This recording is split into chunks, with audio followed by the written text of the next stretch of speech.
All right, we're going to do a quick review of section 1.2 DeMorgan's law. So we're going to start with a universal set that contains integers between 1 through 8. And then we're going to define a set A that contains, let's say, odd values, 1, 3, 5, and 7. And we're going to define a second set B that contains 1, 3, 4, 5, and 6. And then we're going to see if we can calculate the union of A and B and then the complement of that. So the first way that we're going to do is we're going to start with A union B. And remember, the union is the OR operator, the logical OR. So we're going to take values that are in A or B, and we are going to come up with 1, 3, 4, 5, 6, and 7. And then we're going to do the complement of this answer. And the complement of the answer is the universe minus whatever answer we came up with. And so we are going to end up with A union B. The complement of A union B is going to be the set that contains the universe, where I subtract 1, 3, 4, 5, 6, and 7. The only two left are going to be 2 and 8. The next thing I'm going to calculate, I'm going to distribute that complement through. And so now I'm going to do A complement union B complement, and let's see, the expectation is they would be the same answers, right? So let's calculate the complement of A, and then we'll calculate the complement of B, and we'll do the union of the two of those together. So the complement of A is the universe subtracting everything that is in A. Well, if A is the odds, that's going to leave the evens, and we're going to do the complement of B. So I'm going to take the universe and subtract everything that's in B from it. And this is going to give me 2, 7, and 8. And then finally, we are going to do that complement of A union the complement of B, which means that I'm going to take everything that's in A or B. So let me rephrase that. Everything in the complement of A or everything that's in the complement of B.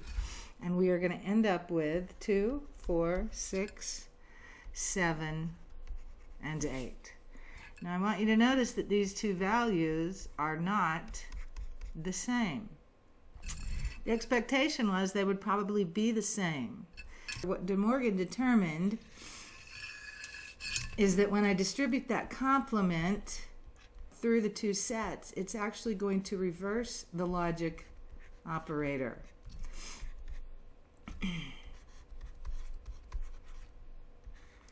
So the complement of A union B is not equivalent to the complement of A union complement of B, as we see here.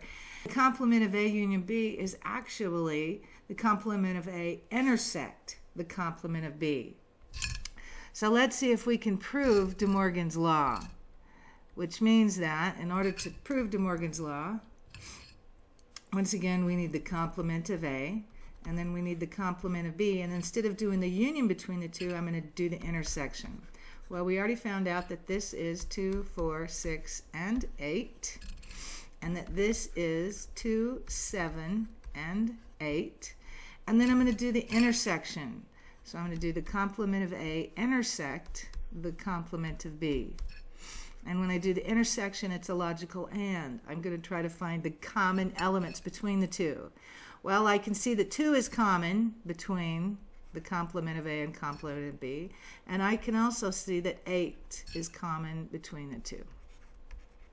So now I have an answer. Let's see if this answer is equivalent to our original answer. And they are. They're both equivalent to the set that contains the elements 2 and 8, which actually proves De Morgan's law right here. The same can be said of A union the complement of B is also equivalent to A intersect B complement. Both of these are true of De Morgan's law. The idea is that the not operator is going to reverse the logic operator. And so if I start with A union B and I distribute the complement, it's going to reverse it to intersect. And if I start with A intersect B and I distribute that complement, it reverses it to the union. Let me know if you have any questions.